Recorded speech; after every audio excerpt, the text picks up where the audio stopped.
Hello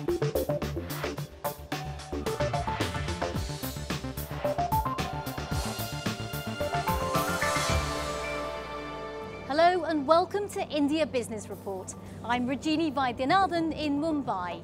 In today's programme, slum clearance paves the way for new infrastructure. But can plans to rehouse the thousands of families affected keep pace with Mumbai's hunger for urban renewal? Big ambitions for India's industry. Could new plans to boost manufacturing create millions of jobs?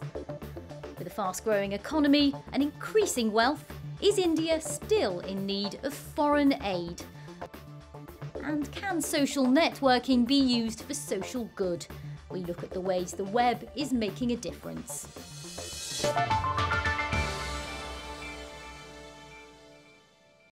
Nidhi Dutt there.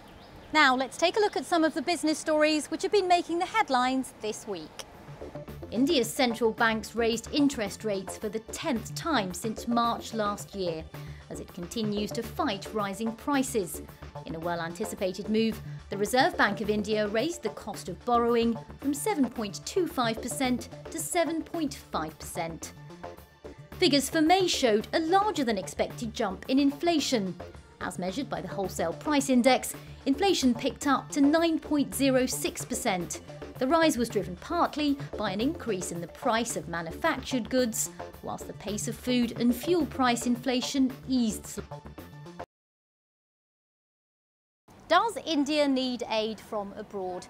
It's a question currently being asked in the UK, a country which gives millions of dollars worth of aid to India every year. But the British economy is facing severe cutbacks, and a committee of MPs there has been asked to look into the issue. On one hand, India has a fast-growing economy and is becoming an increasingly wealthy nation, with major infrastructure programmes and even a space programme underway. On the other hand, poverty is still a widespread problem here.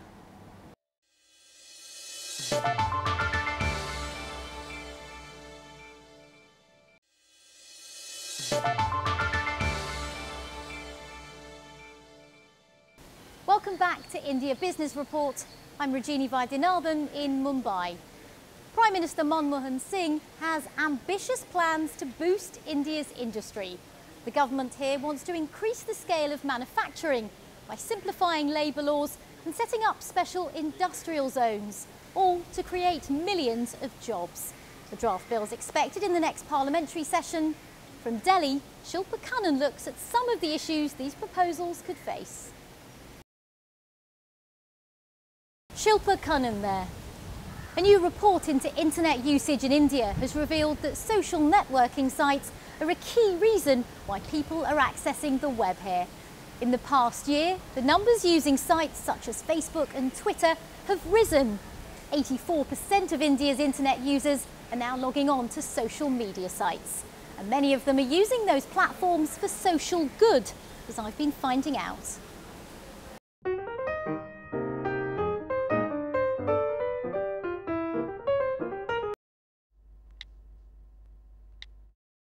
It's not unusual for the power to go out here in India. I'm using my mobile phone here to give me some light, but also to use social media to make sure people aren't kept in the dark about what's happening. Using the website Twitter, I send a message explaining where and when the power outage took place. That message, which is tagged with the title Power Cut India, appears online. It's collated by a group of social media enthusiasts who turn the data into a map. It's part of a project called Power Cut India. Mahafrida Rani, who's one of the team, says social media provides a unique way of painting a national picture. It's citizen journalism. They can give us real information at that time, in real time. And we put all the information together, and that information can be used to hold the government accountable, to hold energy utility providers accountable. There are more and more examples of social media in India being used for social good.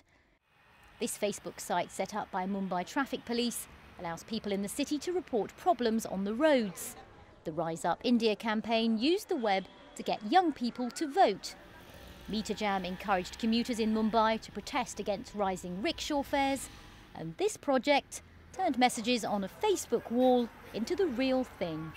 Set up by Danya and friends she made through social media, the Wall Project encourages people to get together to make their surroundings more beautiful.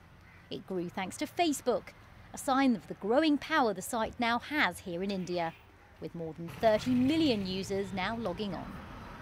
We did one painting and we put it up on Facebook, shared it with our friends, and then we said, okay, another time when we did another wall, we put it up, and more people started seeing it.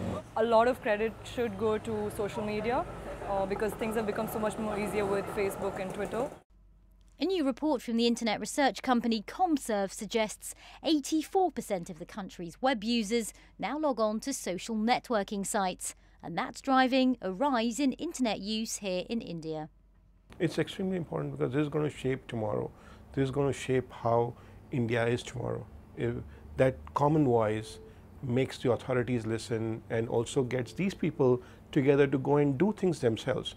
If the government won't do it for us, we'll do it ourselves. Whether it's to paint walls bright or whether it is to go and dig wells or whatever it takes, they'll do it. And encouraging people to donate their old bikes is what the Bicycle Project does. The two-wheelers are then given to villages around India. Another social media success, the internet's allowed the organisation to show people how their donation's helping.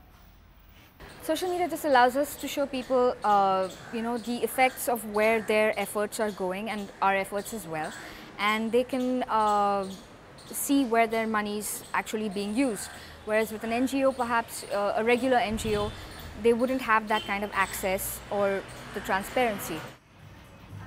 Younger Indians aged between 18 and 34 are leading the way when it comes to internet use here in India. And they're also leading the way when it comes to using new media to solve old problems. It's been branded one of the most expensive hotels ever built in India. Delhi's latest addition to the hotel scene is run by the Leela Group, a family-run business which operates a string of properties across the country and is fast becoming known as one of India's best-known luxury brands.